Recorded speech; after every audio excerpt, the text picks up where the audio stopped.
Monsieur le Président de la Confédération marocaine des exportateurs, Excellences, Monsieur l'Ambassadeur, Mesdames et Messieurs les Présidents, Mesdames et Messieurs, chers participants, je vous souhaite la bienvenue à ce Zoom pays qui est dédié au Portugal, un pays riche de son histoire, de sa culture, de ses innovations et surtout de son ouverture à l'international. C'est un véritable plaisir de vous accueillir pour cette édition et je tiens à remercier chaleureusement toutes les entreprises, les institutions et les personnes présentes intéressées par les opportunités qu'offre ce pays ami.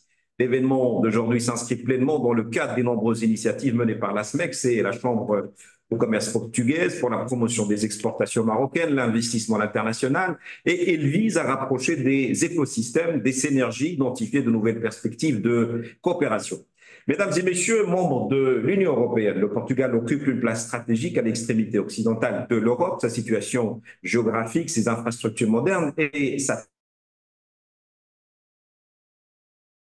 tradition d'ouverture en font un. Le pays se distingue aussi par son dynamisme dans différents secteurs tels que les énergies renouvelables, les technologies d'information, l'agroalimentaire, le tourisme durable ou encore l'industrie maritime. Il partage avec le Maroc de nombreuses affinités et complémentarités qui ne demandent qu'à être développées. Les perspectives donc de coopération entre le Maroc et le Portugal sont variées, au-delà des échanges commerciaux classiques, et de véritables opportunités de partenariat stratégique s'offrent à nous dans des domaines à forte valeur ajoutée. Et mesdames et messieurs, comme le veut la tradition, le mot de bienvenue par M. Hassan Sissi, président de la Confédération marocaine des exportateurs. À vous la parole, Monsieur le Président. Bonjour tout le monde. Salam alaikum. Excellence, Monsieur l'ambassadeur, Madame la conseillère économique de l'ambassade du Maroc au Portugal, Monsieur le président de la Chambre de commerce, d'industrie et des services du Portugal au Maroc, Mesdames et Messieurs les représentants des secteurs publics et privés, très chers partenaires et amis. C'est avec une conviction profonde et une ambition partagée que je vous accueille aujourd'hui pour ce Zoom pays consacré au Portugal, un Si on peut partenaire, rapprocher le micro de Monsieur le Président, un partenaire naturel, s'il vous un plaît. voisin stratégique et surtout un allié historique avec lequel on entretient des liens bien au-delà des simples échanges commerciaux. Notre partenariat s'est déjà illustré Si par la des ville est spontanée. Notre partenariat s'est déjà illustré par des succès retentissants, à l'image de l'organisation commune de la Coupe du Monde 2030, projet audacieux qui a montré notre capacité à unir nos forces pour relever des défis ambitieux. Notre rencontre n'est pas une formalité de plus, c'est un appel à l'action, une invitation à bâtir ensemble ce que d'autres n'osent imaginer. Un axe atlantique euro-africain fondé sur la complémentarité, l'innovation et une prospérité mutuelle. Dans le droit fil de la vision éclairée de Sa Majesté le roi Mohamed VI, que Dieu l'assiste, pour un Maroc moderne, ouvert sur ses partenaires et surtout résolument tourné vers l'avenir. Dans un monde en pleine reconfiguration, où les chaînes de valeur se redessinent et où la souveraineté économique s'affirme, nos deux pays ont une responsabilité historique, celle de passer à l'échelle en transformant nos relations commerciales en partenariats industriels et technologiquement structurants. Celle aussi d'explorer un ensemble de nouveaux marchés, notamment en Afrique, dans le cadre de la ZECAF, en Amérique latine et dans l'espace euro-méditerranéen. Celle, enfin, d'avancer notre coopération dans le long terme au service de nos entreprises, de nos territoires et surtout de notre jeunesse. L'objectif est sans équivoque: doubler nos échanges d'ici 5 ans, et de créer un véritable écosystème d'affaires intégré où la confiance et la valeur ajoutée partagée remplacent des logiques de concurrence éphémère. Cette vision ne restera pas un vœu pieux. Nous agissons dès aujourd'hui en structurant un club d'affaires maroco-portugais animé par M. Abid Kabedi pour faciliter les connexions, identifier les projets prioritaires et accompagner nos opérateurs sur le terrain. En positionnant aussi le Maroc comme votre club, votre hub vers l'Afrique de l'Ouest et centrale, où nos réseaux diplomatiques, logistiques et commerciaux sont déjà solides. En, en faisant du Portugal votre porte d'entrée vers l'Amérique latine, grâce à ses liens historiques et culturels uniques. Mesdames et messieurs, le Portugal et le Maroc ont trop longtemps sous-exploité leur potentiel commun. Aujourd'hui, nous avons le choix. Soit nous nous contentons de discours convenus et des petits pas, ce qui n'est pas vrai, soit nous décidons d'écrire une nouvelle page en misant sur l'audace, l'innovation et une coopération gagnant-gagnant. Je mise, bien entendu, sur la deuxième option et je sais que vous aussi. Le futur ne subira pas, il se construira et nous le construirons ensemble. Je remercie votre partenaire portugais pour l'engagement ainsi que les équipes de la SMEX pour leur mobilisation sans faille. Et surtout, je vous lance un défi. Faisons de cette rencontre un moment décisif, pas seulement un échange de plus, mais le point de départ d'une dynamique irréversible. Le Maroc est prêt, le Portugal aussi. Alors, allons-y. Je vous remercie.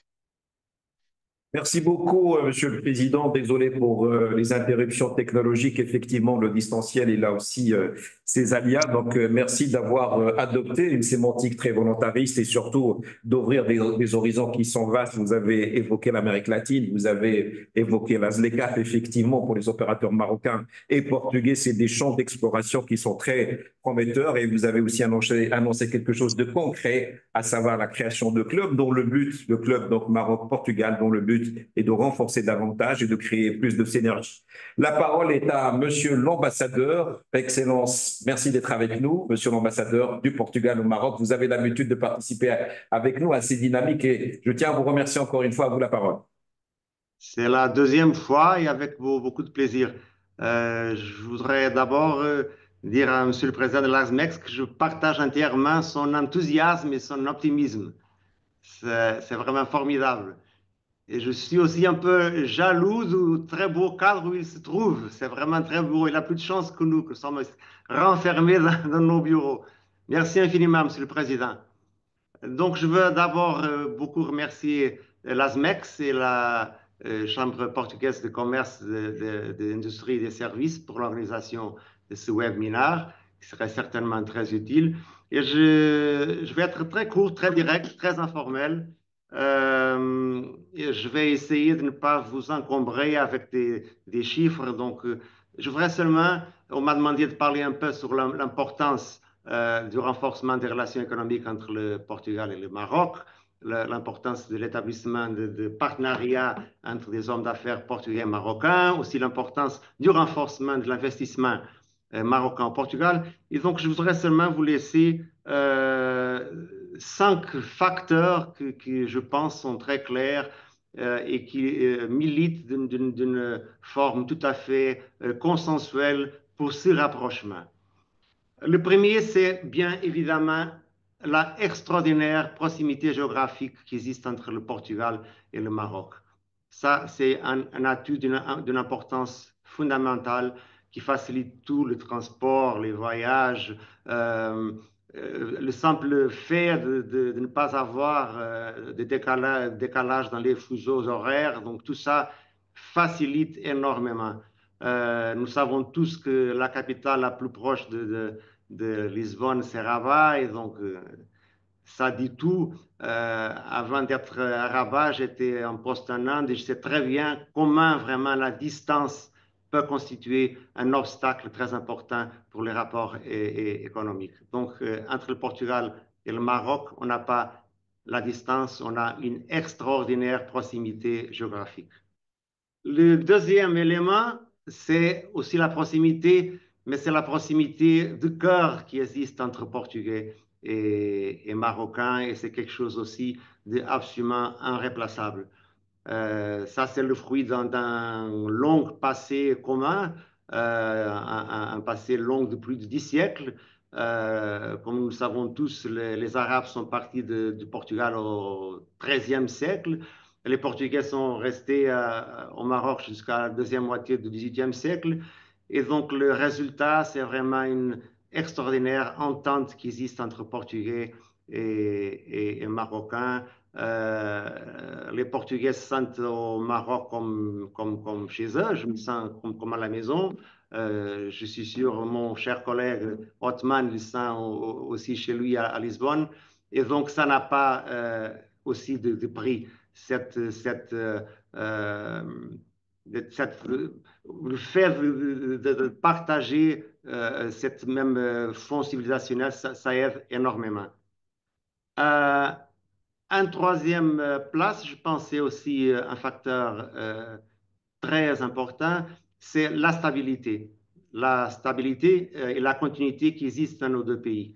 Dans le cas du Portugal, ça s'applique aussi. Comme vous le savez tous, nous allons avoir maintenant, dimanche prochain, des élections au Portugal, mais je suis sûr que ça ne va rien changer en ce qui concerne les rapports avec le Maroc, c'est sûr.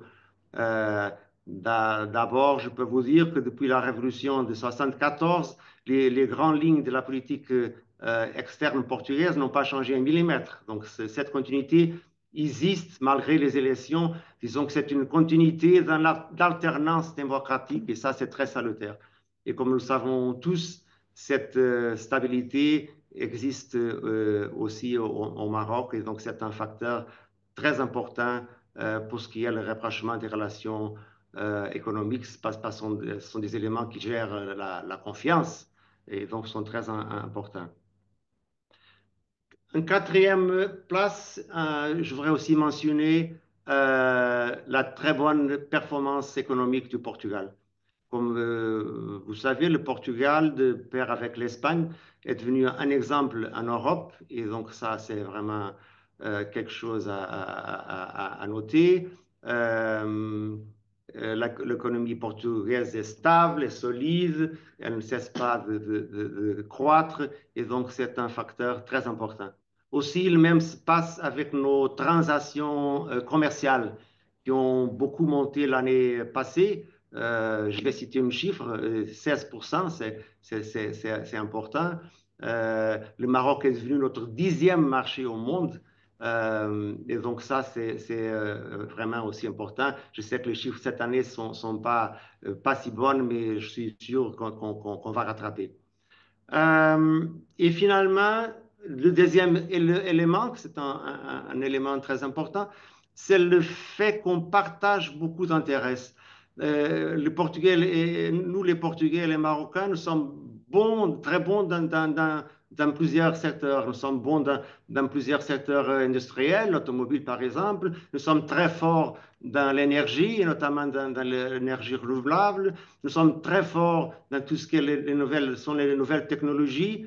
Et donc, nous avons des intérêts partagés et nous avons tout intérêt à vraiment échanger nos expériences, notre savoir-faire, notre know-how dans une approche gagnant-gagnant. Donc, on a beaucoup à gagner avec le Maroc et vice-versa. Et donc, ces 5 éléments, je pense, sont très importants et très élucidatifs et ça veut dire vraiment qu'on doit avancer. De la part de notre ambassade, les portes sont tout à fait ouvertes. Vous pouvez toujours compter avec le soutien de notre conseiller économique qui est là et qui après va vous parler plus en détail, Dr. Rui Cordovil, qui est le représentant de l'AECEP, l'Agence portugaise du commerce extérieur et l'investissement. Vous pouvez aussi, bien évidemment, compter avec le soutien de nos services consulaires. Nous sommes bien conscients de l'importance de tout ce qui est les questions relationnées avec les visas, mais nous sommes là pour vous aider. Nos portes sont tout à fait ouvertes et je tiens vraiment à beaucoup vous remercier pour cette opportunité et je voulais vous souhaiter une très bonne session et merci à nouveau. Merci, Excellence. Merci beaucoup de cette intervention très pertinente. Vous avez évoqué 5 axes sur lesquels on peut bâtir et envisager donc un avenir serein sur le plan économique, la proximité géographique, et vous avez dit le mot fort, c'est-à-dire cette proximité beaucoup plus importante, à savoir la proximité des cœurs, la stabilité qui est importante, parce que la stabilité permet ce qu'on appelle la projection en l'avenir et l'investissement. Vous avez parlé de la performance économique qui peut jouer dans les deux sens pour permettre au pays de créer un paradigme, un nouveau paradigme pour aller à la conquête de nouveaux marchés, notamment, comme l'a dit le président précédemment, la ZLECAf et puis l'Amérique latine, et le partage d'intérêts aussi qui est très important, qui va générer aussi cette prédisposition à aller vers le gagnant. Gagnant, merci encore. Je vois qu'on a avec nous monsieur l'ambassadeur du Royaume du Maroc au Portugal. Si Othman Bahnini, vous nous faites la surprise et l'honneur d'être avec nous, vous êtes le bienvenu, à vous la parole. Merci, merci beaucoup. J'ajuste juste mon siège. Pardon. Merci beaucoup. Merci à ici. Ça me fait plaisir de le retrouver. C'est Hassan. Ça fait tellement longtemps qu'on ne s'est pas vu, qu'on s'est perdu de vue, mais ça me fait plaisir de le retrouver. Je voulais le remercier lui-même, l'ASMEX et la Chambre de commerce d'avoir pris cette initiative d'organiser cette rencontre. Effectivement, je ne devais pas participer, mais je me suis arrangé pour au moins être là au début et partager avec vous quelques idées. Bien évidemment, je souscris complètement à ce qu'a dit mon collègue Carlos au sujet des 5 facteurs de rapprochement entre nos deux pays, qui sont un véritable atout qui, malheureusement, jusqu'à présent, n'a pas été exploité, disons, à 100%. Nous sommes vraiment partenaires et nous nous sentons chez nous ici au Portugal et il y a une entente à tous les niveaux, que ce soit politique, entre institutions, mais aussi sur le plan humain. Je pense que c'est une dimension qui est importante parce que vraiment nous sommes très proches et je dirais que le courant passe très bien. Maintenant, il faudrait transformer tout ça avec en résultat, bien évidemment. Il y a un facteur qui est important qu'a signalé mon collègue Carlos vers la fin, qui est le facteur de complémentarité. Nous avons 2 économies qui sont très complémentaires. Et cela s'est traduit d'une manière, disons, significative durant la période Covid, parce que c'est une période qui nous a fait observer une chose, que nos relations ont progressé d'une manière extraordinaire. Et c'est l'effet du cantonnement ou du confinement, pardon, qui nous a poussé à aller voir dans notre environnement le plus proche, à savoir le Portugal, et vice-versa. Le Portugal à voir dans son environnement le plus proche, à savoir le Maroc. Et pendant cette période, nos échanges ont connu un bond extraordinaire, ce qui est un signe qui est très parlant et sur lequel nous devrions parler. Je reviens également à cette initiative dont vous êtes donc responsable, et la SMEX et la Chambre portugaise de commerce, que je salue vivement, parce qu'elle s'inscrit, ça n'a pas été dit, mais je veux le dire, c'est inscrit dans le cadre d'une vision qui est celle de Sa Majesté, que Dieu le glorifie, qui a voulu que le Portugal fasse partie des 10 partenaires les plus importants du Royaume. Donc, franchement, votre initiative est la bienvenue parce qu'elle ne fait que consolider un certain nombre d'actions qui sont entreprises par d'autres, disons, groupements ou d'autres canaux. Mais notre objectif, tel que Sa Majesté le souhaite, c'est que le Portugal devienne l'un des 10 partenaires les plus importants du Royaume. Comme vous l'avez dit, et les choses sont sur le disons, le bon train, la bonne direction. Notre commerce a évolué d'une manière très substantielle ces 10 dernières années. Il a pratiquement doublé pour atteindre quand même des chiffres non négligeables. On parle de 1,8 milliard de dollars ou d'euros selon, globalement en termes d'échange, avec un avantage pour le Portugal. Mais c'est des choses sur lesquelles nous devons travailler ensemble pour améliorer. Et je suis sûr qu'on peut atteindre un chiffre beaucoup plus important et un échange beaucoup plus substantiel. Aujourd'hui, le Maroc, je confirme ce qu'a dit Carlos, est hors Union européenne et États-Unis, peut-être le premier partenaire du Portugal dans le monde, ce qui n'est pas rien, devant un certain nombre de pays lusophones, n'est-ce pas? Et donc, ce qui nous donne une position de confort et de prestige, plus tous les atouts que nous avons mentionnés un peu plus tôt, à savoir donc cette proximité sur laquelle nous devons travailler. Qu'est-ce que je voudrais ajouter? Effectivement, nous, quand on regarde un peu ce que nous exportons au Portugal, ce sont principalement des produits agricoles, des produits de pêche, des composants automobiles, textiles, produits chimiques, engrais, etc.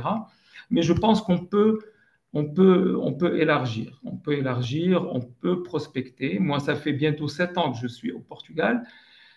J'ai conduit moi-même pas mal de missions économiques. Je me suis déplacé beaucoup dans le pays avec quelques entrepreneurs, avec quelques institutions marocaines, mais je trouve que ce n'est pas assez. Nous devrions doubler d'efforts, être présents, faire des roadshows, venir à la rencontre des entrepreneurs, des importateurs, des centrales d'achat, etc., pour améliorer nos performances.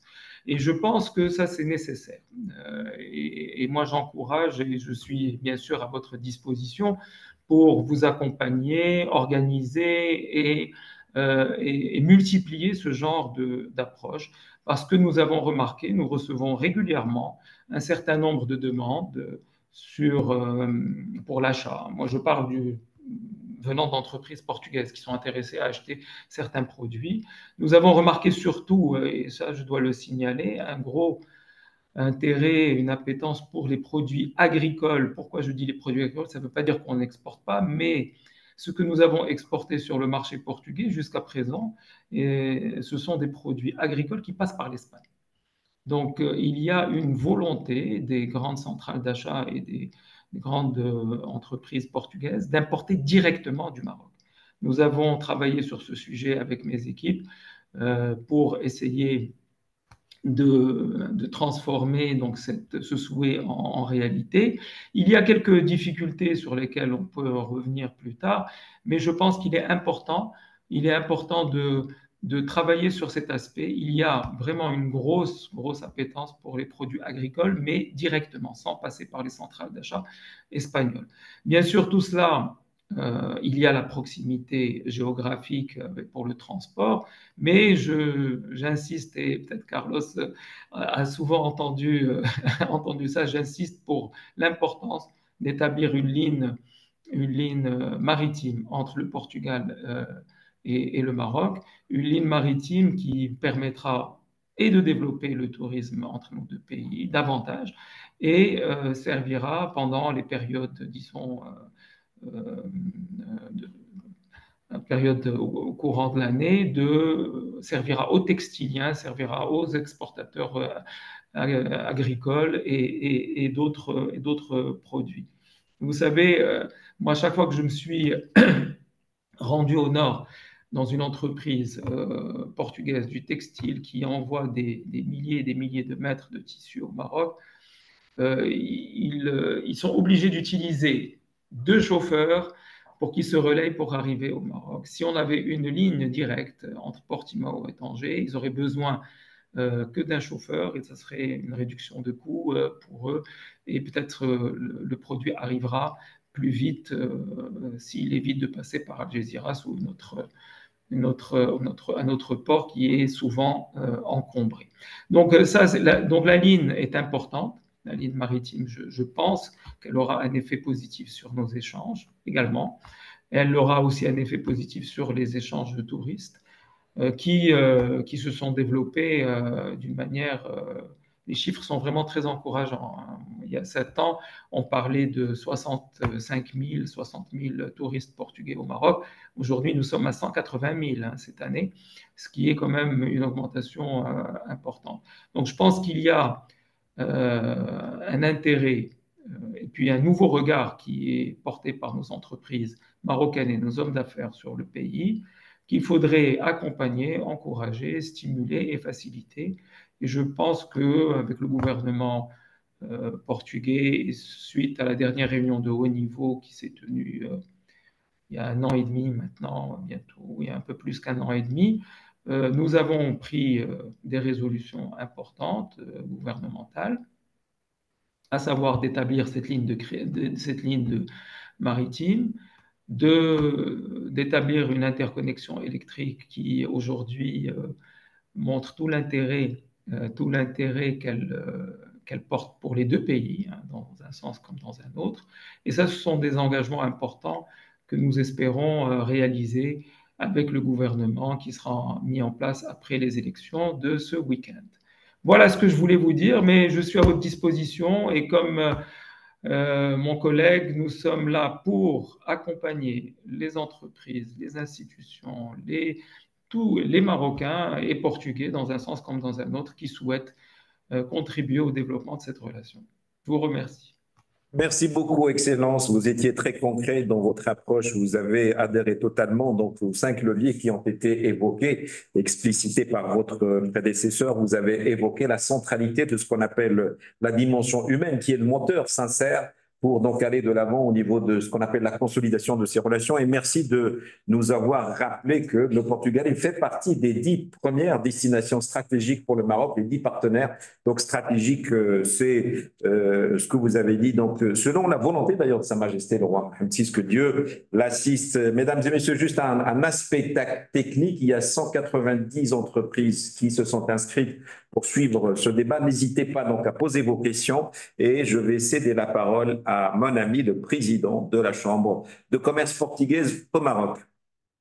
Merci, Monique. Et je promets que je fais simplement une petite entrée de 2 minutes, simplement pour encadrer un tout petit peu la discussion de cette webinaire.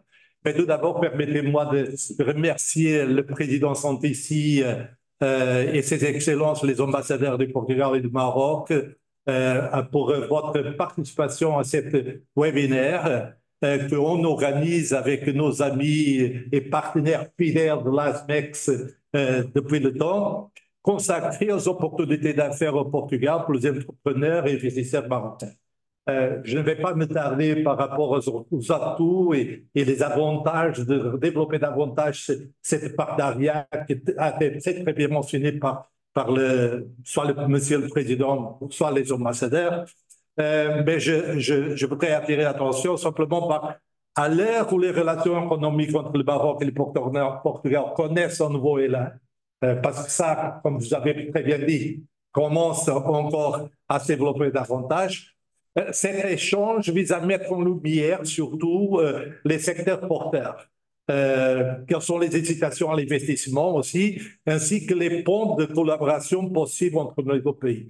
Je crois et je pense que je me rejoins à vous, je crois énormément dans tout ce qui est la création de partenariats entre les hommes d'affaires du Maroc et du Portugal, parce que ce sont des voies d'entrée plus rapides et quelque part, il y a beaucoup d'opportunités et surtout, et je peux le réaffirmer, beaucoup d'intérêt de la part des entrepreneurs marocains de maintenant de développer davantage ces partenariats avec les entrepreneurs portugais.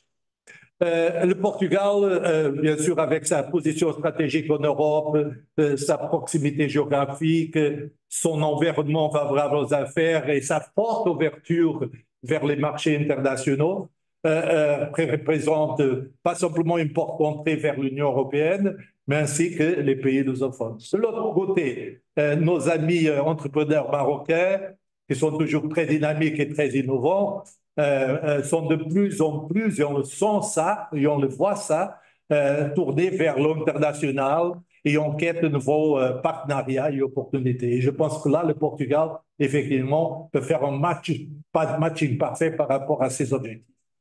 Alors, ce webinaire sera donc l'occasion d'explorer ensemble des pistes concrètes de coopération, de répondre à toutes vos questions pratiques et surtout de mettre la machine en marche pour l'organisation d'une mission d'affaires au Portugal qui est prévue pendant la deuxième semaine du mois de juillet, dans une région du Nord, la région de Minho, qui est une super région du point de vue touristique, paysagistique.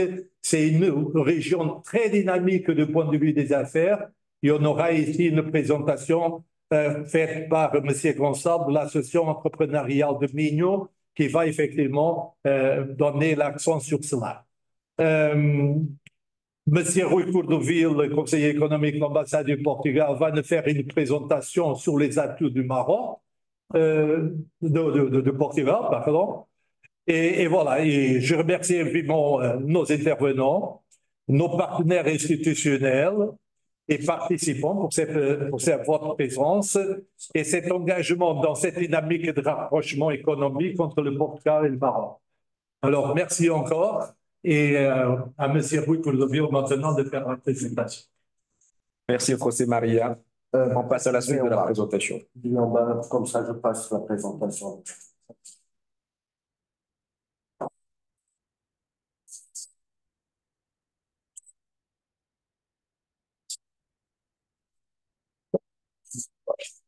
Votre diapo peut-être.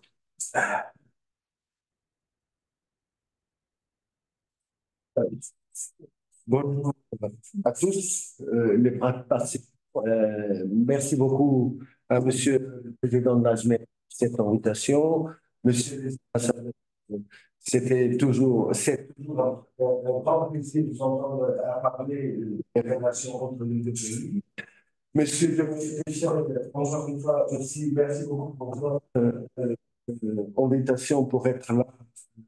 Encore une fois, et ça fait 2 ans, je crois que j'ai été là la première fois. Et je promets que cette fois, je ferai une présentation beaucoup plus courte que la dernière fois. Alors, j'ai une petite présentation pourquoi le Portugal en termes d'investissement. Et évidemment que on est un pays qui a un emplacement stratégique au niveau géographique.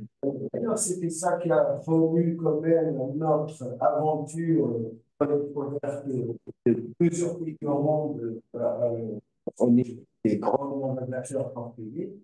Mais aujourd'hui, ça, c'est vrai qu'on a accès au marché européen, sont 450 millions d'habitants, c'est vraiment un marché important pour le Maroc. D'ailleurs, le premier partenaire économique du Maroc, c'est la Communauté européenne. Et le Portugal, étant donné la proximité du Maroc, sûrement, ça peut être une bonne entrée, une bonne possibilité de arriver au marché européen via le Portugal. D'ailleurs, il y a beaucoup d'entreprises qui ont déjà fait cette démarche d'ouvrir des entreprises avec le partenaire portugais pour arriver au marché européen. On ne peut pas oublier aussi notre capacité, notre lien historique avec les marchés lusophones. Ça représente quelque chose comme 260 millions d'habitants. On ne peut pas laisser de côté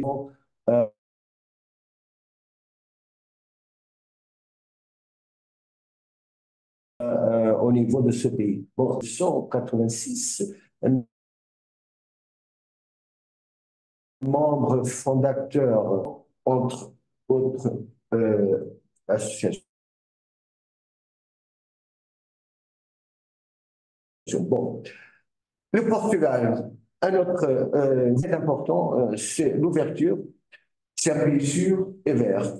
C'est un pays engagé dans le développement durable. Depuis des années que le Portugal fait un investissement énorme au niveau des énergies renouvelables, notamment hydraulique, la partie solaire, la partie éolienne, et ça fait que nous avons toujours ouvré dans ce sens de créer des conditions pour qu'on soit un pays vert. Alors, ouvert, dans quelle mesure? Actuellement, le Portugal, c'est le 7e pays de destination de IDE en Europe. Ça représente bien l'intérêt et les avantages que le Portugal donne aux investisseurs. Et on ne peut pas essayer de dire, mentionner quand même ces études que plusieurs entreprises font au niveau mondial. Et dans ce cas-là, ça c'était une classification faite par Ernst Young en 2024, où le Portugal était le 7e pays de destination de l'investissement étranger en Europe. C'est un pays sûr. Et voilà, heureusement, on a une sûreté assez intéressante au Portugal. Parmi 163 pays, on a la 7e position. On a chuté légèrement parce qu'en 2023, si je ne me trompe pas, on était le 6e classé au niveau de ce 63 pays, mais ça se maintient quand même un pays très suffisant au niveau sécurité verte. Et voilà, encore une fois, pourquoi on est un pays vraiment engagé dans cette question de développement durable avec la production d'énergie renouvelable. On a déjà atteint en 2024 80% de l'énergie consommée au Portugal avait une origine renouvelable. Ça, c'est quand même très important dans le contexte qu'on vit au niveau des défis climatiques au niveau mondial. Et je suis sûr que le Portugal continuera à faire un effort assez important à ce niveau-là. Le Portugal est ouvert aux investissements à des niveaux de sécurité très élevés et progresse activement vers une transition verte durable. Ça, c'est ce qu'on doit retenir. Stabilité. Alors, on a une stabilité au niveau politique. Heureusement, il y a, mis à part les changements, l'alternance démocratique qu'on assiste au Portugal, on a quand même une stabilité politique et on a quand même, ces dernières années, consolidé notre performance financière. À ce niveau, là, il faut souligner que le Portugal a récemment retrouvé la notation A parmi les plus importantes agences de notation au niveau mondial et reconnue par la Banque européenne, Banque centrale européenne, notamment Moody's, Standard & Poor's, Fitch et DBRS.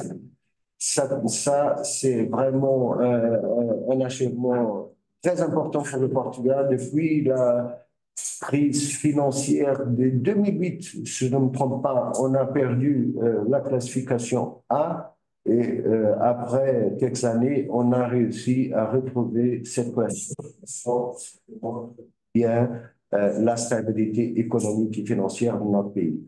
Alors, c'est un pays aussi qui a fait, on continue à faire un effort pour tout ce qui est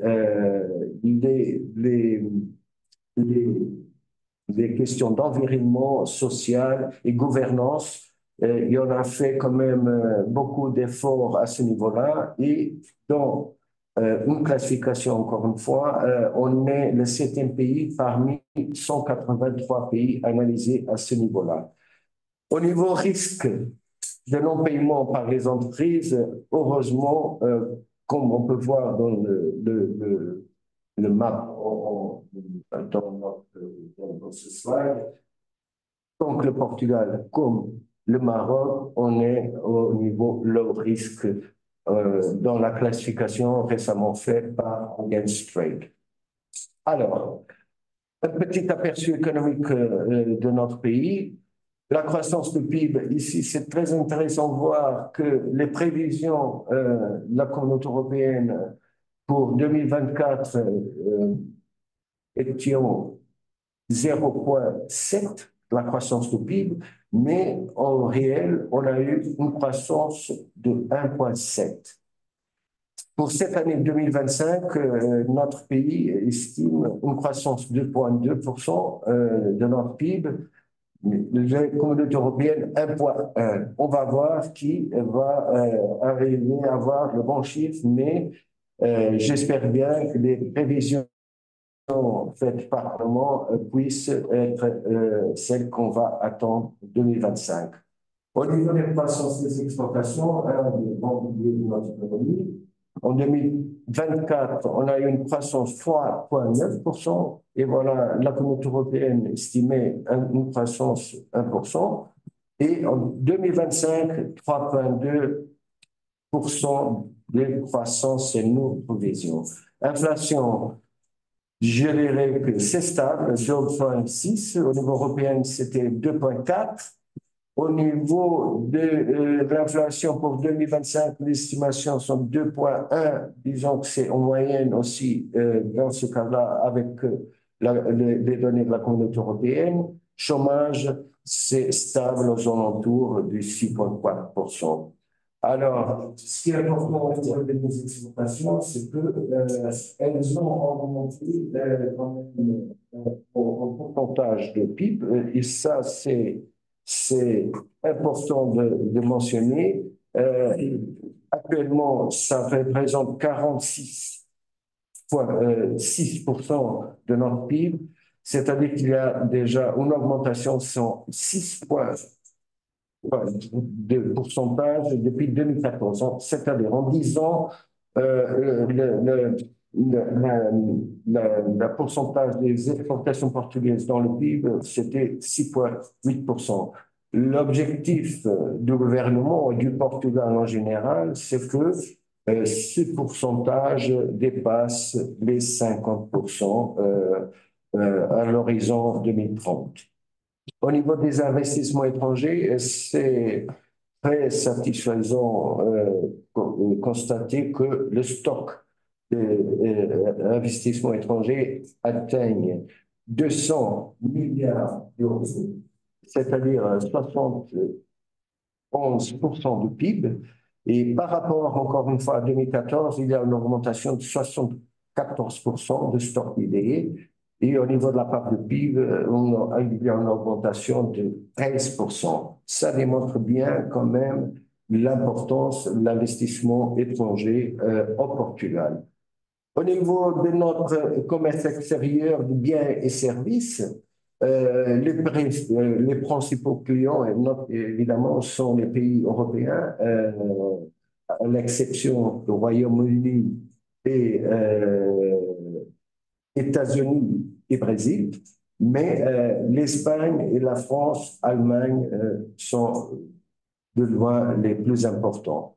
Au niveau de la contribution des gens pour ces exportations, le tourisme, actuellement, au voyage, ça représente 20% du total, avec une augmentation assez consistante de 8%. Machines et appareils, ça, c'est d'ailleurs un des produits que le Portugal exporte plus vers le Maroc. Au niveau transport, c'est 8%. Il y a véhicules automobiles. Il y a une décroissance parce que le T-Roc est en fin de vie. Et alors, ça commence à chuter les ventes de ce automobile. Alors, autres services entreprises, agriculture, métaux communs, produits chimiques, combustibles, plastique et caoutchouc. Alors, c'est important aussi de mentionner qu'entre 2023 et 2024, les exportations des industries biotechnologie ont augmenté 13%, presque 14%. Alors, et ça tiré par essentiellement l'industrie pharmaceutique et aéronautique.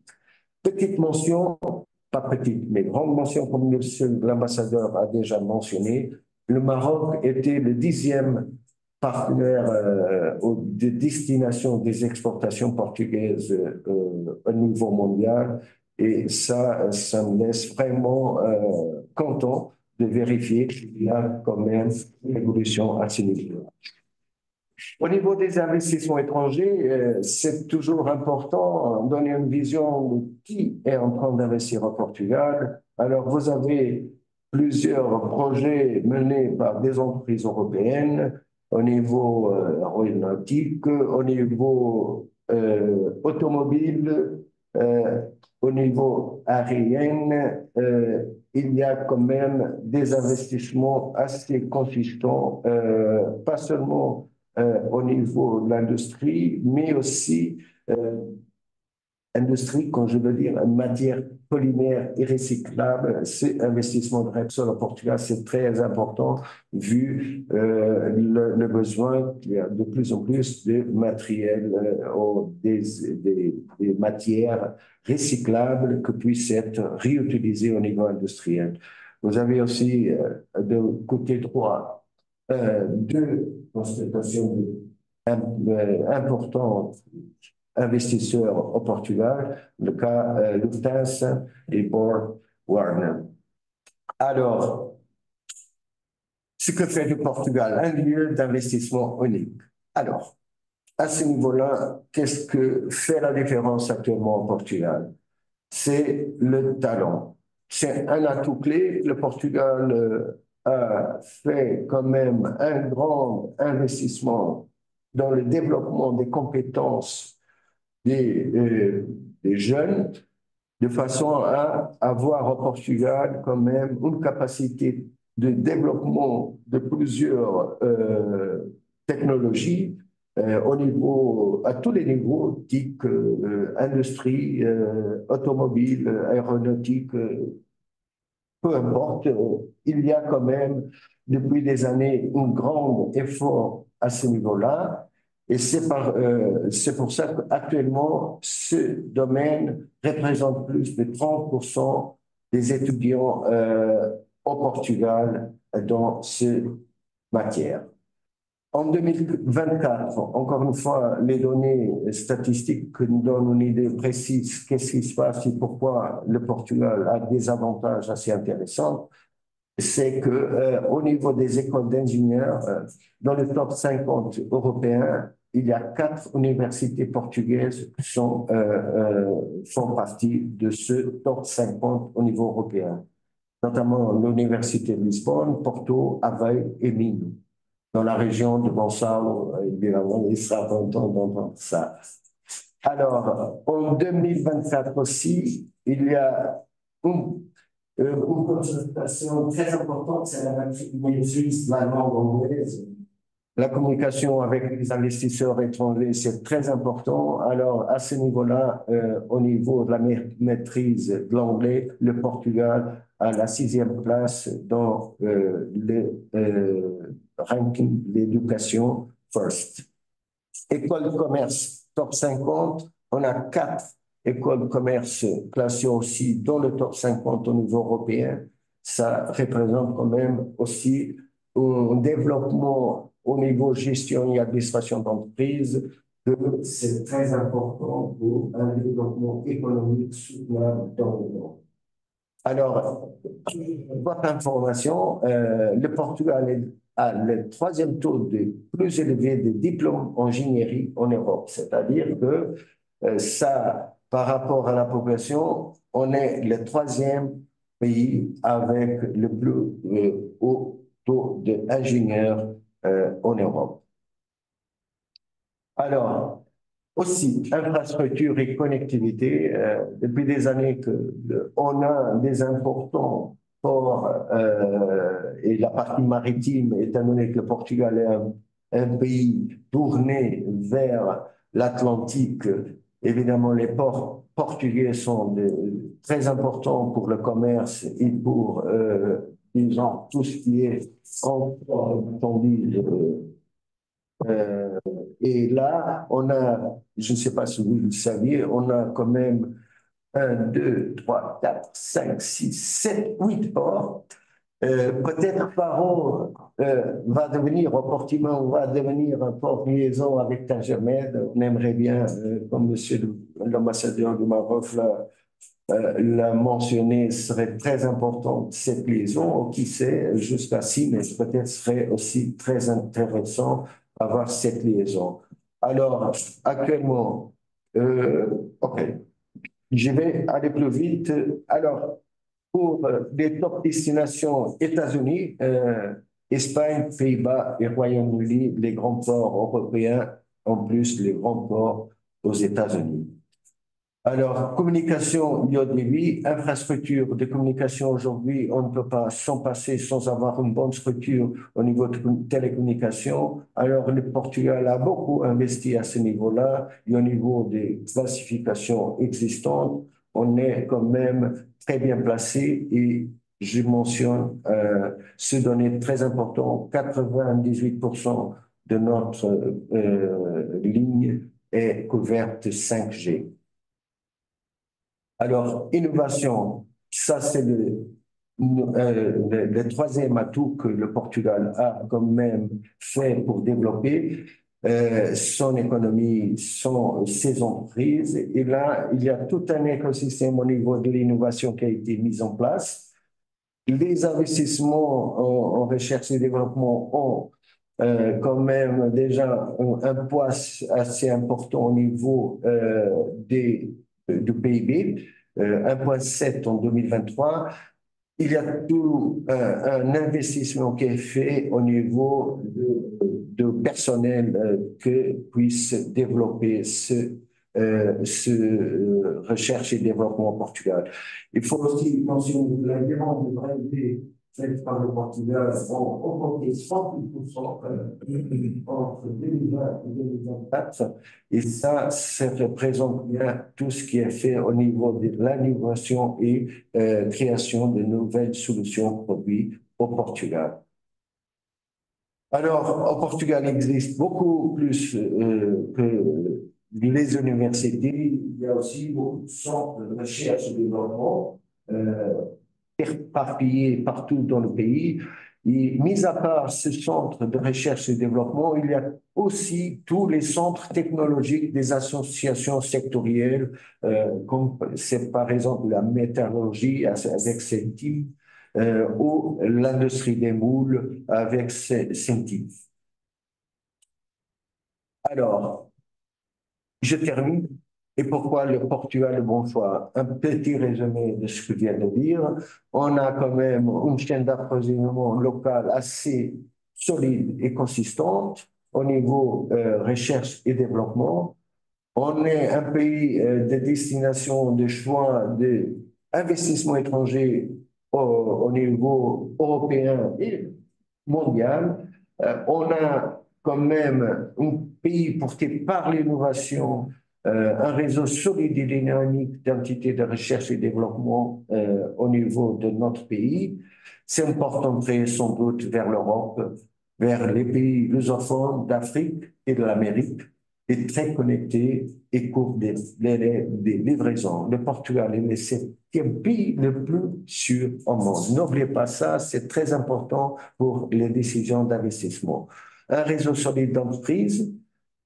Le Portugal a beaucoup de main-d'œuvre très qualifiée et finalement, et pas d'oublier que l'AICEP, l'entité, l'agence pour laquelle je travaille, est quand même une entité qui est là pour vous aider et pour vous guider dans toutes les démarches, soit investissement, approvisionnement. On est là pour vous aider à trouver votre partenaire au Portugal. Merci. Désolé, peut-être j'étais un peu plus loin. J'espère bien que ça s'était utile et je suis à votre disposition pour des informations que vous aimeriez bien avoir concernant l'investissement au Portugal. Merci. Merci beaucoup, Boris. Enfin, je pense que c'était une bonne résumé de quels sont les atouts du Portugal du point de vue macro. Maintenant, bien sûr, en fonction de chaque activité, il y a des atouts qui peuvent être exploités et auxquels on peut donner plus des informations. Maintenant, je passe la parole à M. Gonçalo Castro. Alors, je fais une petite présentation de Gonçalo. Gonçalo, c'est un vice-président de l'association entrepreneuriale de Minho, que c'est une région au nord du Portugal, très active, cette association entrepreneuriale très active, avec laquelle on a déjà fait plusieurs collaborations d'ensemble, des missions qui sont venues ici. Et maintenant, on essaie d'organiser pendant la deuxième semaine du mois de juillet, une semaine, une mission d'affaires aussi dans la région. Alors, bien que moi, lui va vous expliquer quels sont les atouts, quels sont les bons créneaux, quels sont les clusters à exploiter par rapport à cette région et à cette mission. À toi, Gonçalo, merci. Merci, José Maria. Bonjour à tous. Je fais ma salutation, Monsieur l'ambassadeur du Portugal au Maroc, Monsieur l'ambassadeur du Maroc au Portugal, le délégué des affaires de l'ambassade du Portugal au Maroc, Monsieur Rodrigues, mon ami, au président de la Chambre de commerce et services du Portugal au Maroc, mon ami aussi, Monsieur José Maria Teixeira, au président, le président de ASMEX, au modérateur et l'équipe technique de cet webinaire aussi, mes salutations. Je vous prie de vous rapprocher du micro, s'il vous plaît, pour une meilleure audition. Merci beaucoup. OK. Et je pense. Aussi à tous mes collègues entrepreneurs et personnes des affaires qui sont dans cet webinaire. Je vais présenter notre région. Notre région, c'est le Minho. Minho, c'est la plus belle région du pays. C'est la plus belle région du Portugal. C'est ici que Portugal a né. Nous trouvons ici le château de Guimarães où est prendre la décision politique et après diplomatique de faire l'indépendance du Portugal, du royaume de Castel. Et nous sommes dans une région très, très jolie, près de l'Atlantique, très près aussi de la région nord-ouest de Espagne qui s'appelle Galiza. Très dynamique. Nous avons ici des deux sub-régions qui sont les plus grands exportateurs de Portugal. Ils sont dans le top 5 seulement. La région où est Auto Europa, la usine de Volkswagen. Parlé ici de Tiroc. Tiroc est fait dans cette usine et pendant cette région, petite région, sous-région, nous avons ici les plus deux grands régions exportateurs du pays, c'est Braga et Guimarães, précisément les régions qui ont fait le début du Portugal. Où sommes-nous? Nous sommes jusqu'à le nord, très mise en part avec l'Atlantique et les montagnes de Trás-Montes et Alto Douro. Nous sommes une région très forte dans l'industrie, mais aussi dans des autres métiers comme de la technologie, comme on va voir. Nous avons presque 1 million d'habitants dans le Minho. Nous avons de 71 638 populations en activité. Le chômage, c'est de 6,1% dans notre région, en comparaison avec le chômage national de 6,5%.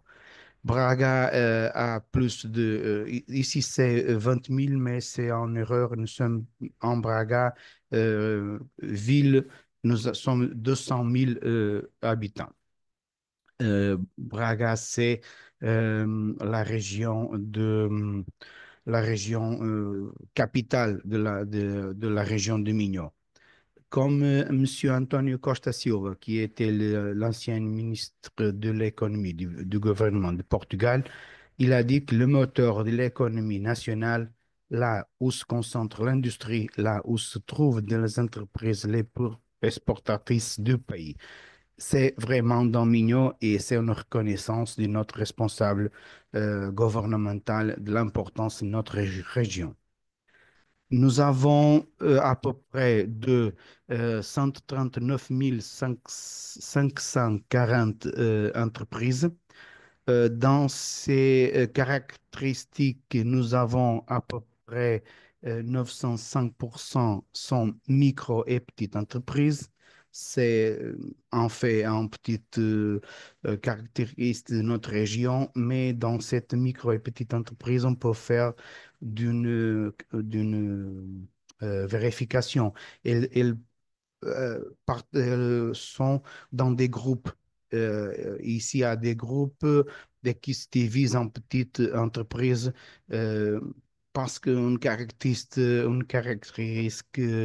fiscale de notre pays sont que les micro et petites entreprises, elles payent euh, moins des impôts et il a cette stratégie de diviser les entreprises en les grandes entreprises et petites entreprises pendant des affaires. Nous avons 2266 millions d'euros de chiffre d'affaires.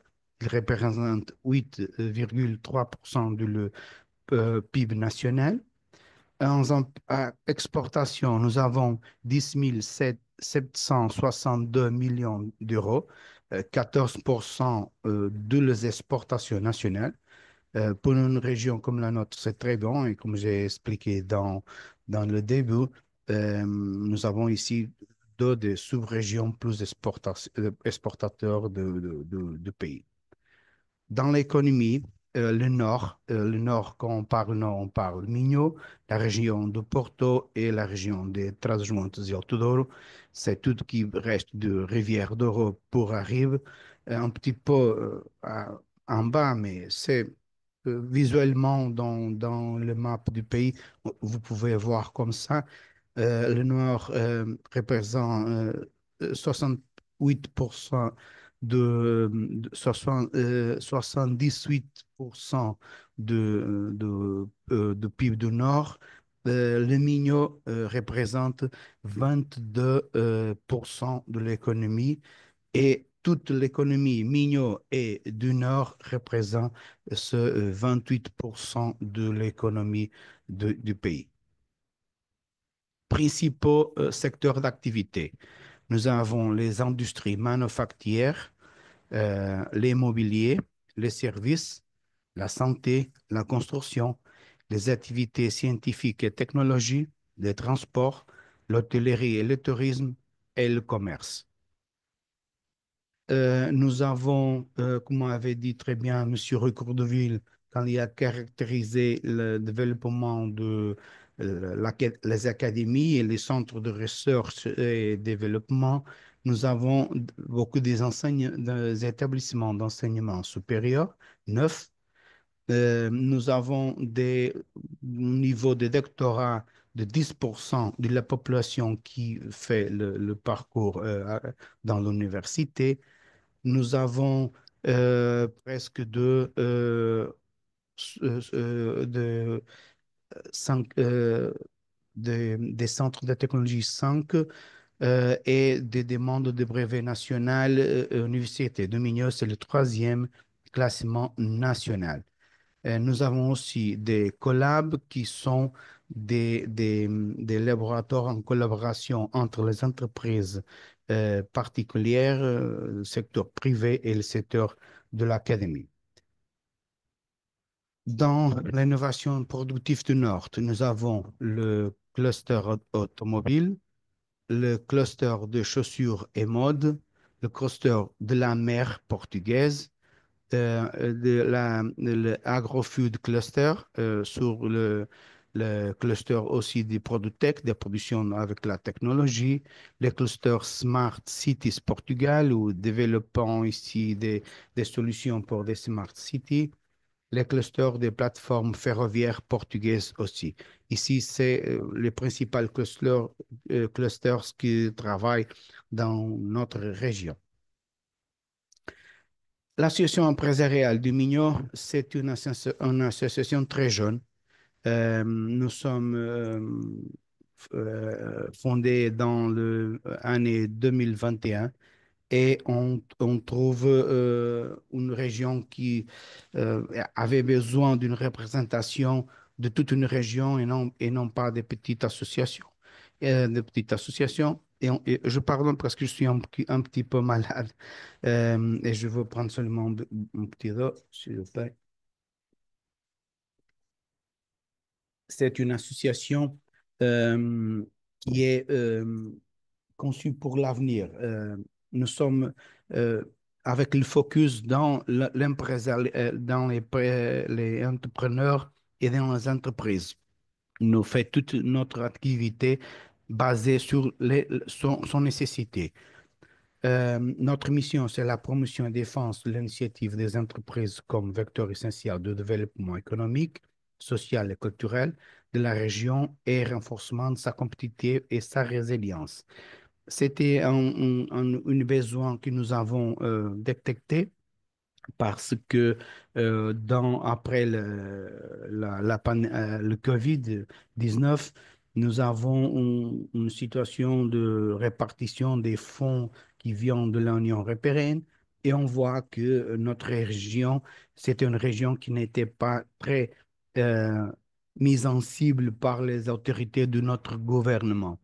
Euh, Comme ça, on va prendre la décision, toutes les entreprises, non, nous avons nécessité de nous joindre et faire une association qui peut faire la défense de nos intérêts et des intérêts de la région. Et c'est comme ça que nous avons cette mission et comme nous avons né. Nous avons à ce moment 250 associés. Nous sommes en croissant permanent. Nous avons une activité très grande qui fait une stimulation. Il démarre l'intérêt des entreprises à être notre associé. Nous avons par représentation notre photographie, c'est pour les secteurs principaux, agriculture et agroalimentaire, environnement et forêt, des services, des équipements, textiles, habillement et chaussures, construction, technologie et innovation. Nous avons plutôt que 55 000 travailleurs dans notre associé. Notre chiffre d'affaires est de 14 000 millions d'euros et notre exportation représente dans notre associé, dans notre tissu associé, de 7 100 millions d'euros. Je pense que c'est très, très bien et nous sommes très contents avec ces chiffres et cette performance de notre associé. Les principales entreprises dans les technologies, les principales entreprises qui sont associées de AEMIGNO. Dans la technologie, nous avons Bosch Portugal, nous avons Aptiv pour service aussi au Portugal, Incentea et Solution 30 Portugal. Dans la construction, nous avons DST Group, c'est un des plus grands groupes de construction au Portugal. Aussi, Casais, je pense que Bosch et Aptiv n'ont pas besoin de présentation plus détaillée, mais par exemple, Incentea, c'est de la technologie et solutions aussi de la technologie, de software, développement des solutions de technologie dans la construction d'ST Group et Casais. Ils sont de plus grandes entreprises au Portugal. Casais, il y a aussi une opération au Maroc.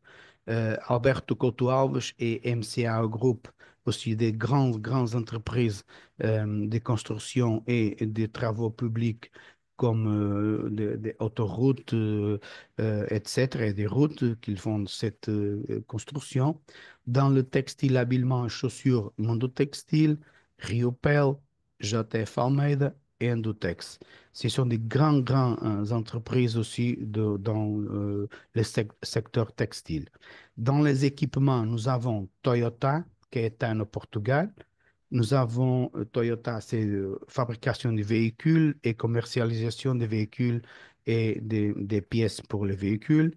Browning Viana, c'est une usine de fusils. McQuaid, oui, aussi, c'est une grande métallurgie ici. Et Uflige Métallomécanique, c'est aussi une grande entreprise de métallomécanique. Nous avons beaucoup des autres, mais celles sont les principales, les plus grands en chiffre d'affaires. Principale activité, nous avons des projets, des missions d'affaires et stratégies d'internationalisation, des webinaires et des événements de networking. Ce sont les principales activités qui fait l'association. On va prendre un petit visualisation de cette projet. Nous avons un grand projet de cluster d'énergie qui c'est un projet pour les entreprises qui fait un groupe pour avoir des possibilités de production et de négociation de valeurs d'énergie pour faire le fournissement pour leurs entreprises. Nous avons un projet qui c'est GoToLabor. C'est qui se traite des sessions présentielles d'une heure impliquant les établissements d'enseignement supérieur de la région, les associations académiques et entrepreneurs dans une logique de rapprochement des étudiants et futurs travailleurs avec le marché du travail. Dans un format simple et détendu, il s'agira d'une talk avec des attentes du marché vis-à-vis et des futurs travailleurs et vice-versa. Nous avons une préoccupation des entités académiques, d'enseignement supérieur, parce que il avait beaucoup de manque d'informations sur les entreprises et le marché du travail. Et alors, on va prendre cette partenariat avec les institutions d'enseignement supérieur pour faire avec toutes euh, les personnes qui travaillent là, comme les associations académiques et les professeurs et les écoles d'étudiants dans la université ou l'institut supérieur, de sessions où un entrepreneur monte là et parle avec les personnes qui sont en train de finir leur étude. Et on parle un petit peu avec...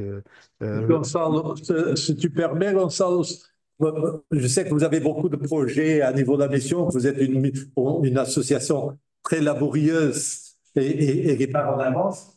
Mais si tu peux conclure simplement pour qu'on puisse passer aux questions-réponses et surtout voir quels sont les axes qu'effectivement on peut développer ensemble dans la préparation de cette prochaine mission d'affaires. OK, et je termine aussi, j'aimerais. Je peux terminer?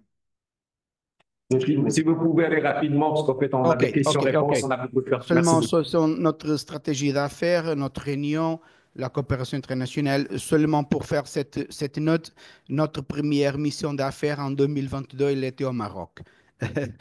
Nous avons des autres missions au Brésil et au Kosovo, et maintenant nous sommes en train de faire nouvellement une mission d'affaires avec le Maroc, et je pense que va être bien, et nous sommes tout ouverts à la coopération pour faire en succès cette mission. Dans notre activité, nous faisons des webinaires. Dans les webinaires, on fait des speed talks où on présente un thème et l'associé en 30 minutes va être informé sur un thème important comme par exemple la cybersécurité. Événements de networking, nous avons beaucoup de notre entrepreneurs, notre entreprise manque toujours de cet événement parce que nous avons de networking, on peut parler avec des autres entrepreneurs, on change d'écart et des visions sur les affaires et on peut faire ici, nous avons beaucoup d'expériences et d'exemples de personnes qui font des affaires après cette réunion. Nous avons est-ce que je peux encore demander, s'il te plaît, si on peut arrêter là maintenant pour qu'on doit passer impérativement aux questions-réponses? OK, je termine. Je suis à votre disposition pour ça, OK? Merci beaucoup. Merci beaucoup. Effectivement, donc il y avait deux présentations très riches, très intéressantes. La première qui a décliné, qui avait pratiquement présenté ce qu'on appelle le climat d'affaires, qui est très opportun au Portugal, de manière à ce que nous puissions générer cette incitation auprès des opérateurs marocains. Donc, le paradigme est là pour le construire, donc sur la base de ce qu'on appelle des innovations, des complémentarités. Il y avait des aspects qui sont cette fois-ci concrets, à savoir les clusters, qui peuvent aussi jouer un rôle de rapprochement, d'innovation, surtout sur des secteurs qui sont prometteurs et novateurs. Effectivement, beaucoup de questions parce qu'au fait, la destination est intéressante, les présentations aussi l'été. Alors, je vais prendre trois questions par trois questions. Je vous laisse, mon ami José Maria, donc les orienter en termes de réponse. Alors, la première question, quels sont les secteurs prioritaires pour renforcer la coopération économique entre le Maroc et le Portugal? On a parlé de l'agro-industrie, il y a les produits biologiques, mais je ne pense qu'il n'y a pas que cela. Il n'y a pas que ces produits-là, donc on peut renforcer davantage. Deuxième question, puis après, si vous les oubliez, je suis là pour les rappeler. Le Portugal peut-elle être utilisé comme plateforme d'accès au marché européen pour les entreprises marocaines? Et de l'autre côté, comme l'a dit le président de la Confédération, à savoir l'Amérique latine, et quels dispositifs portugais européens sont ouverts aux entreprises marocaines, notamment les investisseurs? Bon, pour répondre, quels sont les axes prioritaires, à mon avis, qui sont d'actualité et qui peuvent être exploités d'une façon un peu plus macro et un peu plus micro aussi à la fois. Comme vous savez, le Portugal, par exemple, il a eu avec l'Espagne tout récemment un problème électrique assez important. Et que ça a remis sur la table une question qui est une question qu'on parle depuis quelque temps, que c'est la création d'une liaison électrique entre le Portugal et le Maroc. À mon avis, c'est une source d'opportunité maintenant de commencer à avancer. Bien sûr qu'il y a toutes des études qui ont été faites, il y a des grands investissements à faire, mais je pense que le fait d'avoir eu un malheur pour laquelle on n'est pas encore tous les aboutissements, je pense que ça peut remettre sur la table une grande opportunité pour les deux pays. Ça, je parle du point de vue macro. Je dis, et je refais note par rapport à ce que monsieur l'ambassadeur du Maroc disait tout à l'heure, et que c'est une question qu'on parle depuis le temps, c'est la création d'une liaison directe maritime entre le Portugal et le Maroc. C'est aussi un grand point, à mon avis, d'opportunité à développer dans l'avenir.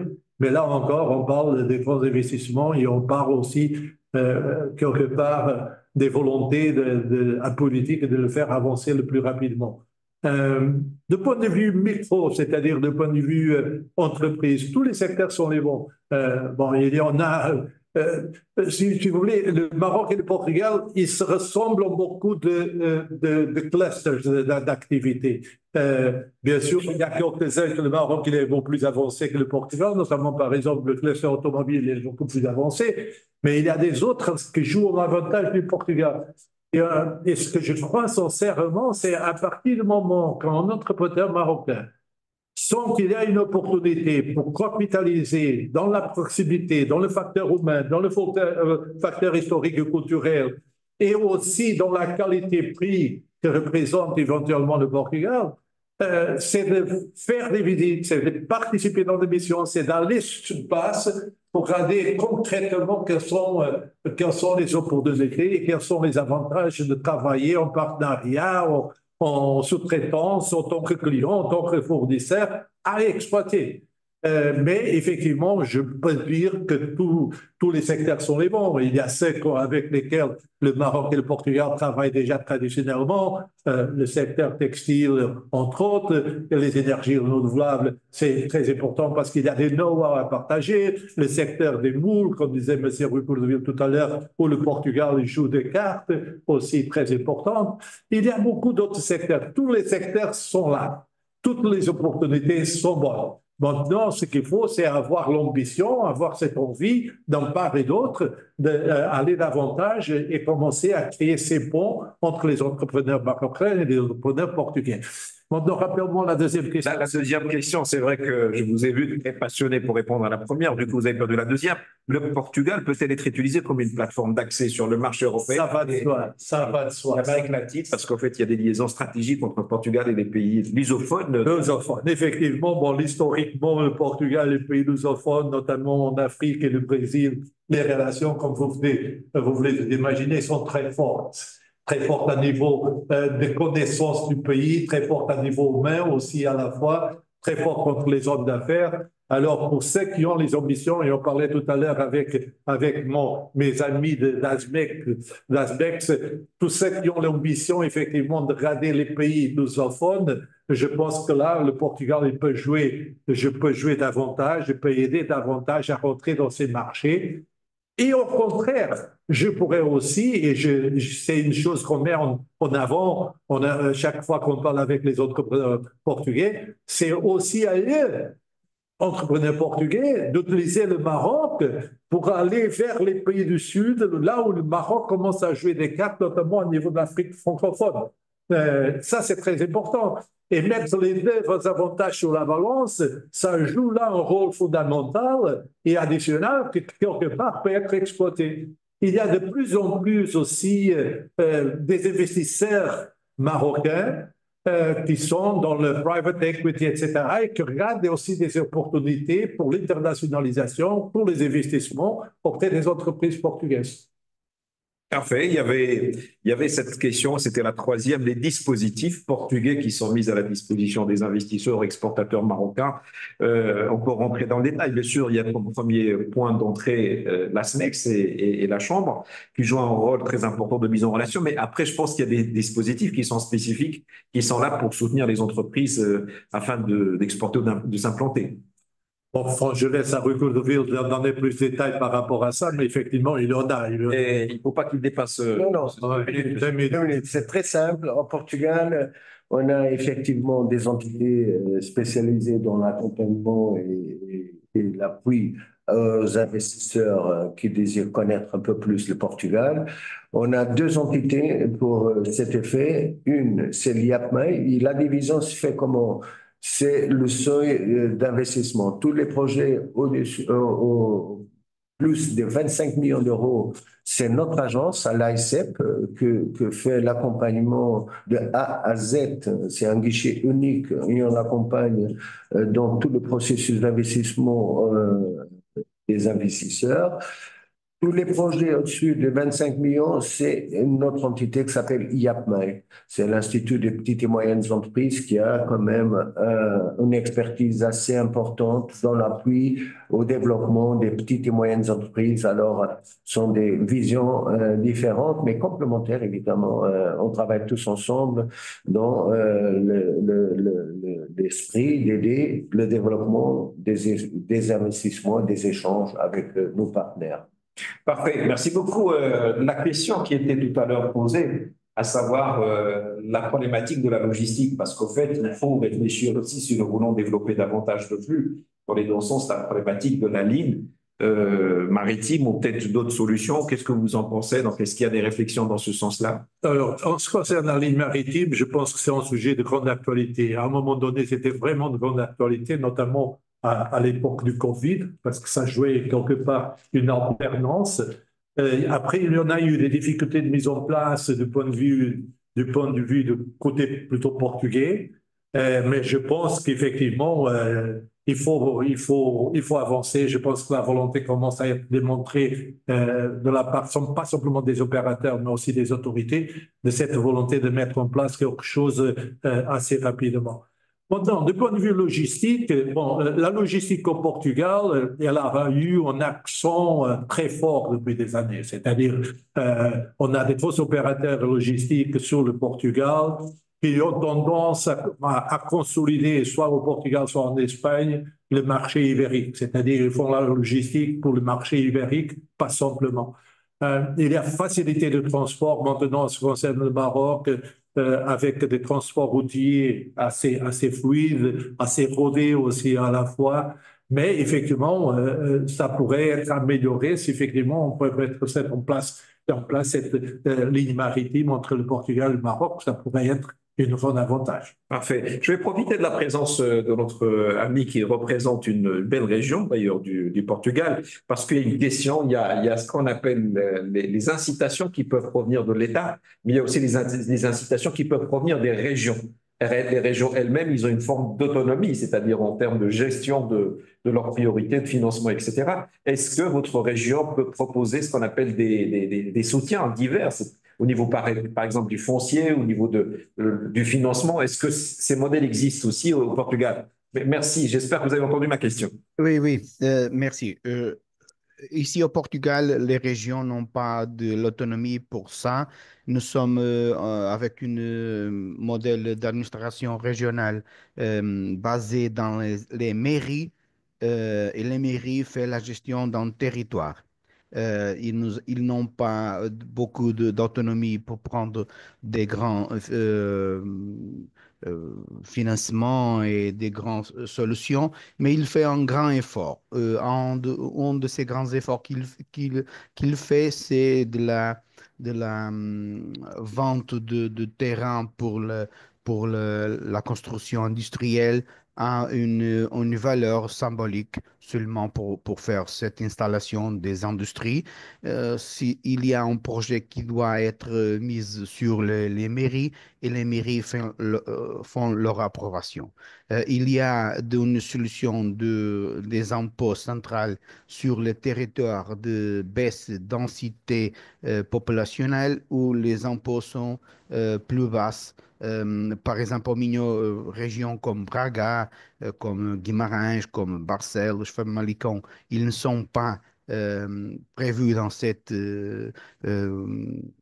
gestion des impôts de l'État, mais régions comme Vila Verde, Amares, Melgaço, Monção, Arcos de Valdevez, ils sont dans cet bénéfice fiscal pour faire leur installation. Merci beaucoup. J'ai deux autres questions parce qu'au fait, qui sont très importantes avant de conclure, parce qu'on s'approche de l'heure fatidique. Et il y a la question de ce qu'on appelle les secteurs verts, les secteurs, notamment la mobilité. Et il y a une question, y a-t-il la possibilité de créer des joint ventures au niveau de ce qu'on appelle la mobilité verte? Vous avez pensé, je pense, à ce qui est électrique. Est-ce qu'il y a des entreprises portugaises qui sont intéressées par des joint ventures pour travailler sur le marché de la mobilité verte, sachant qu'il y a la SLECAF, donc on parle d'1,7 milliard de consommateurs, d'un continent qui est en train de se reconstruire et qui est aussi en train de se préoccuper par ce qu'on appelle l'économie verte et surtout l'impact sur l'environnement. Certainement qu'il n'y aura pas d'intérêt. Maintenant, ce qu'il y en a, c'est quelque part méconnaissance. Des méconnaissances des possibilités au Portugal dans cette économie verte et dans la mobilité, les smart cities, etc., etc. Et aussi, quelque part, un manque de connaissances par rapport aux intérêts marocains dans ces secteurs. Et ce que je pense que maintenant, ce qu'il faut faire, et là, je dis par exemple la région de Braga, de Minho, dans le cluster qui c'est les questions écologiques et les questions d'économie verte, ils sont très forts, ils sont très avancés, donc avec aucune des sociétés qui sont sur place. Alors, je pense que maintenant, il faut rapprocher davantage, montrer l'intérêt de la part marocaine pour aller dans cet axe, pour que nous, on puisse le diriger vers les entreprises portugaises qui dominent dans le secteur à niveau du Portugal, pour pouvoir commencer à s'échanger et avoir des opportunités et des possibilités de partenariat. Allez-y, je vous donne 2 minutes pour répondre. Je voudrais aussi souligner un aspect très important, c'est qu'on est copartenaire dans l'organisation du championnat du monde de football. Le Maroc a beaucoup de chantiers très importants et je crois qu'il y a quand même au niveau du Portugal, au niveau de la question mobilité, comme vous venez de parler, les questions soulevées par la FIFA sont très strictes à ce niveau-là et je crois qu'il y a beaucoup de choses et beaucoup d'opportunités à développer dans ce domaine championnat du monde de football. Parfait. Donc, c'est vrai, c'est un gisement donc, à explorer au niveau de ce qu'on appelle des joint ventures, parce que c'est une question qui était posée. Toute dernière question, je pense qu'il faut une réponse rapide avant qu'on conclue. Sur ce qu'on appelle les joint ventures, y a-t-il des possibilités de réfléchir dans ce sens-là pour l'Afrique? ZLECAf. Oui, je pense. Là encore, je pense qu'il y a une ouverture de la part marocaines certaines, parce que souvent on est contacté par des hommes d'affaires marocains de mettre ça en place, déjà avec des entreprises portugaises, et sûrement et certainement aussi pour les entreprises portugaises qui s'intéressent effectivement à ce type de Parfait. Merci beaucoup. Il y a beaucoup d'entreprises qui nous envoient des messages pour avoir les coordonnées de la Chambre. Bien sûr, ils sont à votre disposition au niveau de la SMEX, donc vous pouvez nous contacter. Je vais interpeller, si on s'approche de la fin, Siad Kabadi, parce que vous savez, il y a tellement de questions, donc on peut pas, parce que c'est un premier échange, il y aura certainement d'autres interactions. Monsieur Kabadi, vous avez profité d'un joli cadre auprès du président, donc je pense que vous avez les mots qu'il faut pour faire une très belle conclusion. Vous êtes dans un univers verdoyant et agréable. À vous la parole. Merci, c'est Mounir. Mais en tous les cas, bonjour Monsieur l'ambassadeur du Portugal, bonjour Monsieur l'ambassadeur du Royaume du Maroc, Monsieur le président de la Chambre de commerce portugaise au Maroc. Donc, mesdames et messieurs, et aujourd'hui, moi personnellement, en tant que président du club Portugal ASMEX, j'ai reçu presque un programme d'action, un programme aujourd'hui à appliquer. Et par conséquent, j'ai noté un certain nombre de dispositifs qui se font d'abord au niveau d'une collaboration d'abord historique qu'il va falloir faire revivre. Tout le monde connaît l'Andalousie espagnole, mais peu de personnes connaissent l'Andalousie Portugal. Voilà aujourd'hui un sujet de réflexion. Pourquoi les Portugais ne connaissent pas cette partie? Les Marocains ne connaissent pas aussi le nord industriel qui vient d'être présenté pour qu'il y ait une complémentarité.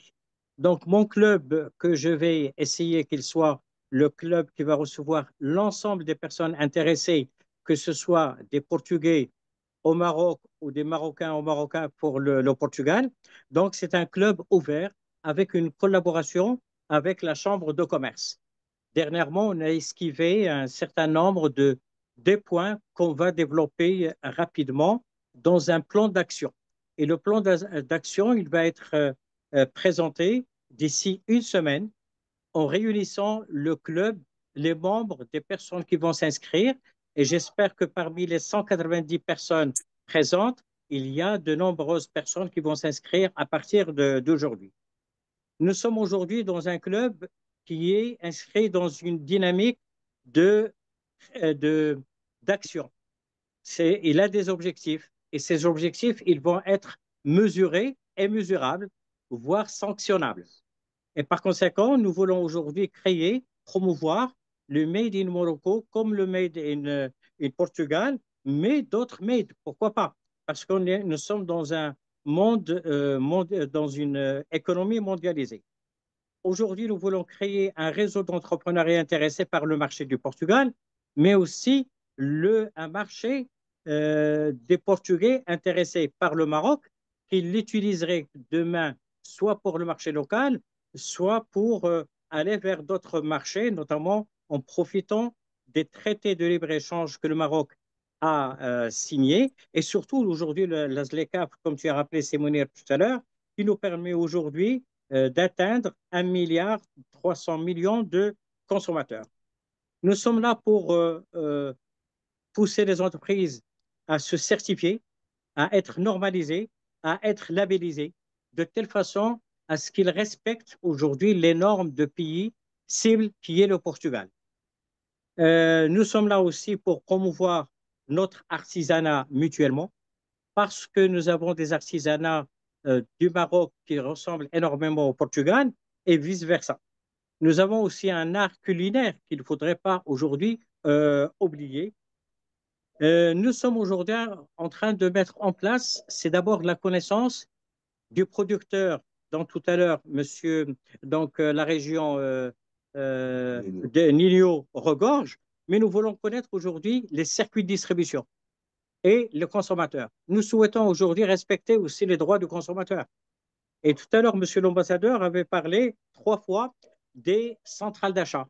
Et nous voulons aujourd'hui créer aussi des centrales de vente, d'où aujourd'hui notre plateforme au niveau de la SMEX, de telle façon qu'elle soit la première vitrine qui puisse permettre à des acheteurs potentiels de dire je commande directement. Nous souhaitons donc, dans cette maîtrise des circuits de distribution, des canaux de distribution, une connaissance et du respect d'une chose qui est importante. C'est qu'au Portugal, vous avez énormément de recherche-développement. Vous avez beaucoup de chercheurs. C'est que vous avez la propriété industrielle. Nous souhaitons que les Portugais s'intéressent d'abord à la protection de leur propriété industrielle au Maroc.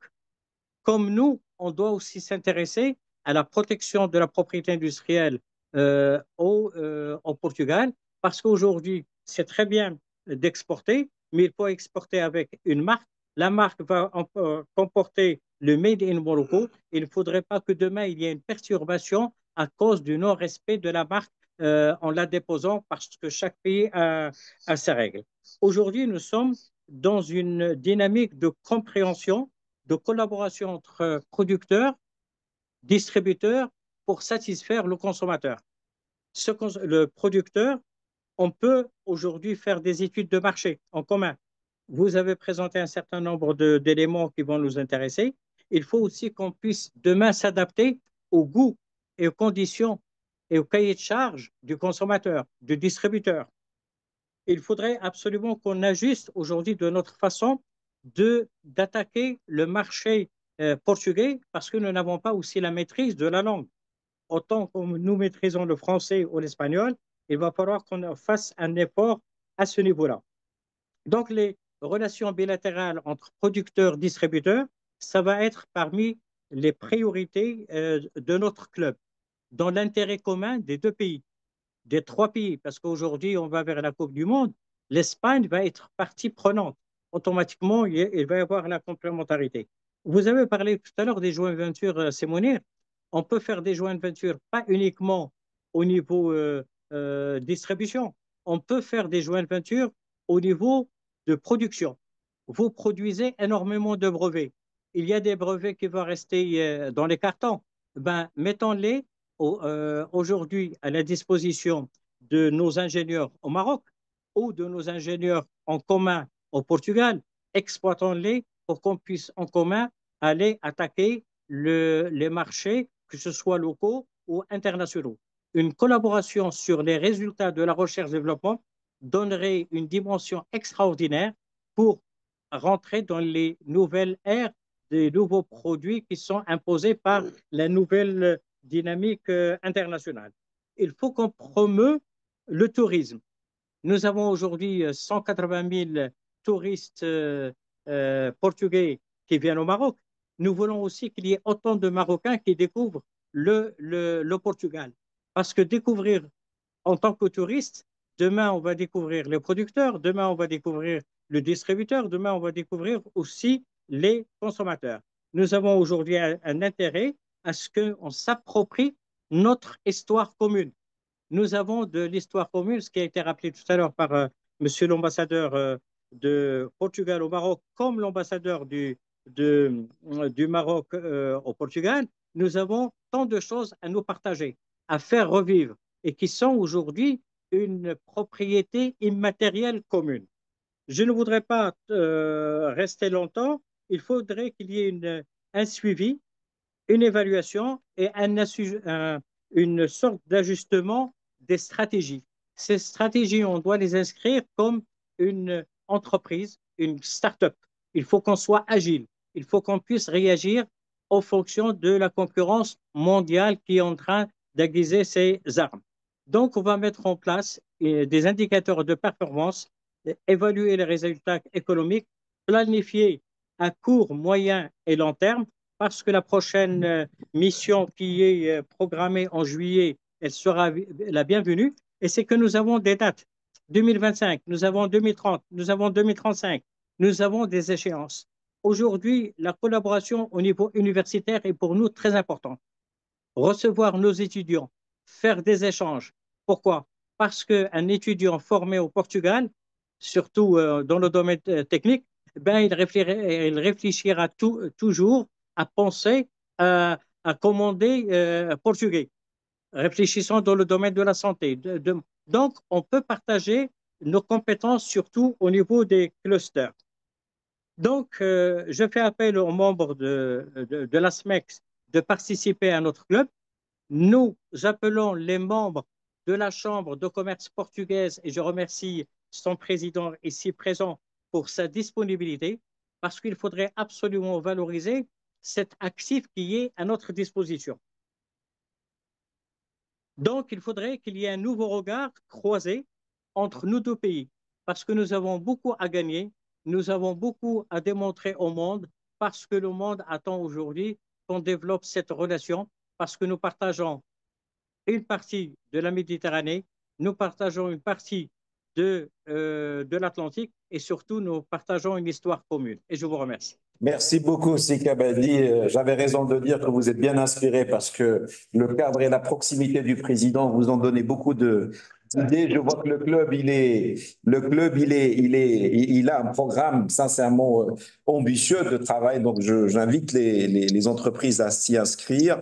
Je voudrais sincèrement, du fond du cœur, remercier le président de la Confédération marocaine des exportateurs, la SMEX, parce qu'il a tenu à être présent alors qu'il avait des engagements. Donc, je savais qu'il avait un engagement très important. Donc, il a voulu se libérer pour nous faire l'honneur d'être avec nous. Je tiens à remercier les ambassadeurs, que ce soit son Excellence l'ambassadeur du Portugal au Maroc et bien sûr la surprise agréable d'avoir aussi l'ambassadeur de Sa Majesté le Roi avec nous du Portugal. Merci, Sertman, vous nous avez fait honneur aujourd'hui. Je tiens à remercier aussi le président de la Chambre portugaise qui s'est impliqué avec nous pour le succès. Et certainement, ce n'est qu'un seul, il y en aura d'autres. Il y aura d'autres. Il y a cette programmation d'un événement sur lequel, enfin, de déplacement sur lequel vous allez avoir plus de précision. Oui, merci. Merci aussi à notre représentant de la région, la belle région d'ailleurs du nord du Portugal. Je voudrais aussi remercier les nombreuses entreprises qui ont participé activement, parce qu'en fait, ils nous ont posé des questions et on a fait,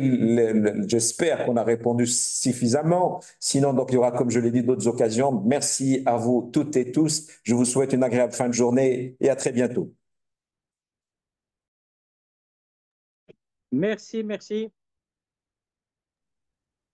Merci, un plaisir. Alors.